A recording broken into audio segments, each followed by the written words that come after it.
বেচারা Emiliano Martinez এক হালি গোল হজম করেছেন তিনি, তাও কিনা একজন ব্রাজিলিয়ান ফুটবলার একাই জড়িয়ে দিয়েছেন 3টি গোল। বাজ পাখি হতে যেন উট পাখি হয়ে গেছেন এই আর্জেন্টাইন বিশ্বকাপ জয়ী খেলোয়াড়।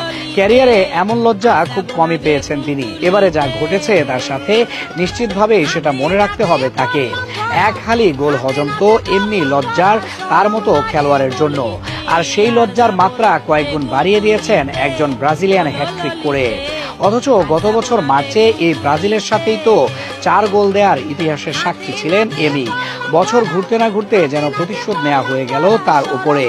ইংলিশ প্রিমিয়ার লিগেই যে ঘটে গেছে এই কাণ্ড। চেলসি ও অ্যাস্টন ভিলার মধ্যকার ম্যাচে তার দল হেরে বসে 4-1 গোলে, তাও কিনা নিজেদের ঘরের মাঠ ভিলা পার্কে। ম্যাচ জুড়ে আধিপত্য ছিল সফরকারী চেলসির, তবে শুরুটা অবশ্য স্বপ্নের মতো হয়েছিল স্বাগতিকদের। ম্যাচের দ্বিতীয় মিনিটেই দ্রুত আক্রমণে এগিয়ে যায় তারা।